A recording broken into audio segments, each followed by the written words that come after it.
Hi everyone, welcome to DD Classes. Today we are going to see the topic oligopoly from class 11 and forms of market lesson. In last video we have discussed about the price ceiling and price floor. In this video we are going to see the definition of oligopoly and features of it. So the word oligopoly owes its origin to two Greek words. One is oligos, that is means few, and polon, which means to sell. So oligopoly is a market situation in which a few producers can produce either homogeneous or differentiated product. So producers are interdependent upon one another for taking a decision regarding the price and output. And one more thing is, it is a mixture of monopolistic and monopoly market. Cement and car producer are the best examples of oligopoly market in India. And one more example is, in India, automobiles are produced by three companies. One is Ford, Hyundai and the Renault. So these are the examples of oligopoly. That is few sellers. Oligopoly means few sellers. Next is, what are the features of oligopoly?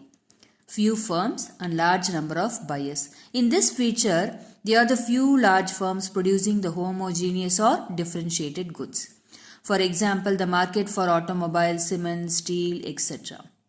Interdependence means firms under oligopoly are mutually dependent because few large firms dominate the market. So interdependence means that actions of one firm depend on the actions of the other firms. Example, a change by any one firm in any of its vehicles will induce the other firms to make changes in the output. Next is a non-price competition and barriers to the entry of the firms. So non-price competition means basically firms try to avoid the price competition in this situation because there will be a price wars. They use other methods like ad, customer care, free gift, better sales surveys to stay in the market. They avoid the price competition between the other firms. So under the oligopoly, firms are in position to influence the prices. Next is the barriers to entry of the firms. The cause behind the existence of few firms under the oligopoly is the barriers, which restrict the entry of new firms into the industry. The barriers are patent, requirement of huge capital, control over the resources. The patent holder may give a license to only a few firms, that is a patent.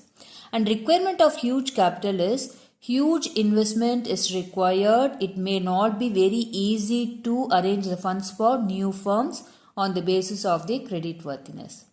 And control over resources means ability and availability of strategic raw materials and other inputs may be restricted to the few firms. So these three things comes under the barriers to entry of firms. Next is nature of the product. The firms under oligopoly may produce homogeneous or differentiated. If it is the firm produce a homogeneous product means the industry is called a pure or perfect oligopoly. That is cement and aluminum is an example. If the firm produce a differentiated product, the industry is called a differentiated or imperfect oligopoly. Example, automobiles. So under the nature of the product, there are the two types of oligopoly. One is a pure oligopoly and one more is a imperfect oligopoly. Perfect one is and one is a imperfect oligopoly. Now it's your turn. What are the two types of oligopoly under the nature of the product? If you know the answer of this question, type in a comment box. Thank you.